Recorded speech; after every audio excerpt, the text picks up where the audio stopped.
اعوذ باللہ من الشیطان الرجیم بسم اللہ الرحمن الرحیم عزیز طلباء و طالبات السلام علیکم۔ آج 10ویں جماعت کی اس اردو کتاب میں جو ہمارا موضوع ہے وہ ہے ڈاکٹر سر محمد اقبال کی نظم جگنو۔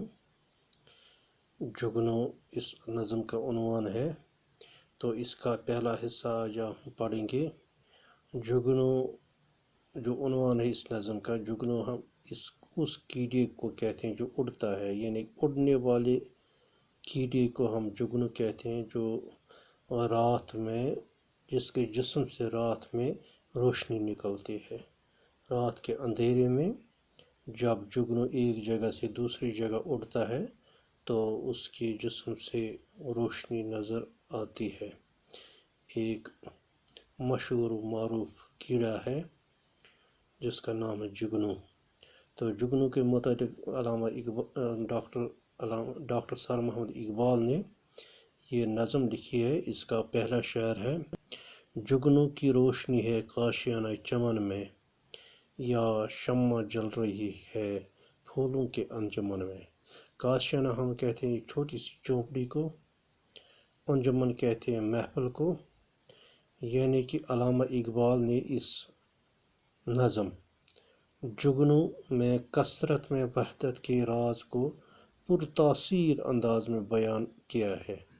فرماتے ہیں کہ جگنو کی روشنی چمن کی چونپڑی میں یوں دکھائی دے رہی ہے جیسے پھولوں کی محفل میں شمع جل رہی ہے، یعنی کہ جب ایک چھوٹا سا جگنو چمن کی اس جھونپڑی میں رات کے وقت چلتا ہے تو جیسے پھولوں کی محفل میں شمع جل رہی ہے، اس طرح سے چمکتا ہے جگنو رات کے وقت اس پھولوں کی جھونپڑی میں، پھولوں میں بنی ہوئی اس جھونپڑی میں۔ اس کے بعد ہے جو شعر: آیا ہے آسمان سے اڑ کر کوئی ستارہ، یا جان پڑ گئی ہے مہتاب کی کرن میں۔ تو جگنو گویا آسمان سے اترا ہوا کوئی ستارہ ہے۔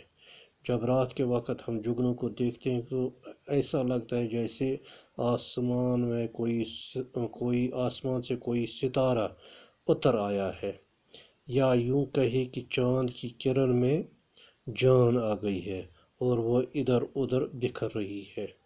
تو یہ تشبیہ دی ہے علامہ اقبال نے جگنو سے، جگنو کو یعنی آسمان کے تاروں کے ساتھ اس کی تشبیہ دی ہے۔ تو اس کے بعد جو شعر ہے وہ ہے: یا شب کی سلطنت میں دن کا سفیر آیا، غربت میں آ کے چمکا گمنام تھا وطن میں۔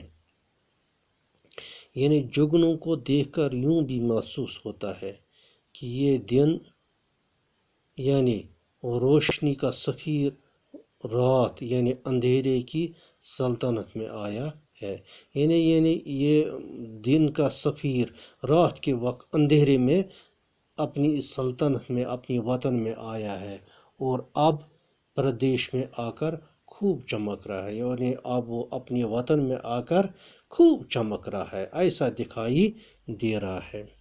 اس کے بعد جو شعر ہے وہ ہے: تکمہ کوئی گرا ہے مہتاب کی قبا کا، ذرا ہے یا نمایاں سورج کی پیرہن کا۔ تکمہ کوئی گرا ہے مہتاب کی قبا کا، ذرا ہے یا نمایاں سورج کی پیرہن کا۔ تو یا یوں کہیے شاعر کے مطابق کہ جگنو چاند کے لباس سے گرا کوئی بٹن ہے، چاند کے لباس سے کوئی گرا ہوا بٹن ہے، یعنی تکمہ ہے، یا سورج کے لباس میں کوئی چیز چمک رہی ہے۔ دو چیزیں ہیں، یا تو یہ دکھائی دے رہا ہے یہ جو جگنو ہے یہ چاند کی لباس کا کوئی بٹن ہے، ایسا دکھائی دے رہا ہے رات کے وقت، یا سورج کے لباس میں کوئی چیز چمک رہی ہے، کوئی چیز چمک رہی ہے۔ اس کے بعد جو شعر ہے وہ ہے: حسن قدیم کی یہ پوشیدہ ایک جھلک تھی، لے آئی جس کو قدرت خلوت سے انجمن میں۔ खलवत से अंजुमन में, यानी जुगनू हुस्न अज़ल की एक झलक की तरह है। यानी इसको अल्लाह ताला ने हुस्न पहले ही दिया है, अज़ल से ही दिया है। झलक यानी कि जुगनू हुस्न अज़ल की एक झलक की तरह है, जिसको कुदरत ने तन्हाई से निकाल कर महफिल में लाया। यानी कुदरत ने, अल्लाह ताला ने उसको तन्हाई से निकाला है, हाँ, और महफिल में उसको लाया है, क्योंकि हर एक तमन्ना करता है रात के वक्त कि मैं जुगनू को देख सकूं, क्योंकि ये एक चमकने वाली चीज़ है, चमकने वाला कीड़ा है। तो इसके बाद जो शेर है वो है, छोटे से चांद में है ज़ुल्मत भी रोशनी भी, निकला कभी गहन से आया कभी गहन से। छोटे से चांद में है ज़ुल्मत भी रोशनी भी, निकला कभी गहन से है, गहन से आया कभी गहन में। तो ये जुगनू एक छोटे से चांद की मानद है। शायर के मुताबिक ये जो जुगनू है ये एक छोटा सा चांद है, एक छोटा सा चांद है जो कभी चमकता है कभी छुप जाता है। यानी चांद जब बादलों के पीछे जाता है तो छुप जाता है, बाहर निकलता है तो चमकता है। इसी तरह ये जुगनू एक छोटे से चांद की तरह है, कभी चमकता है कभी छुपता है। जब अपने बल से, अपनी उस आशियाना से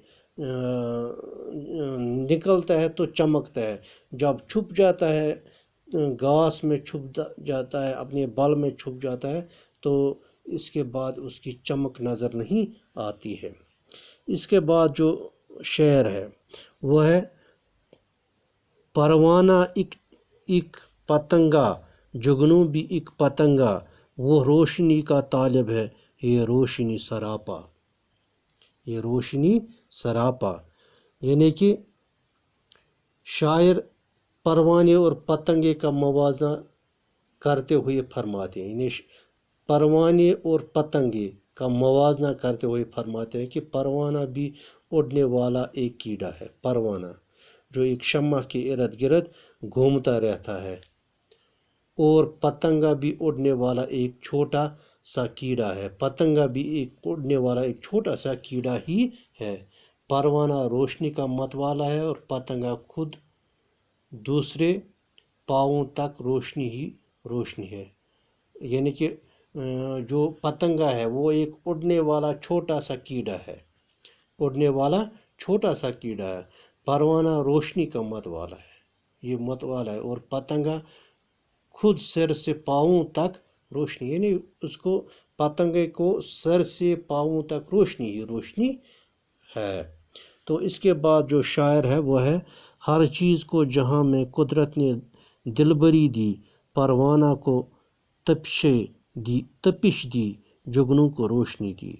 हर चीज़ को जहाँ में कुदरत ने दिलबरी दी, परवाना को तपिश दी, जुगनू को रोशनी दी।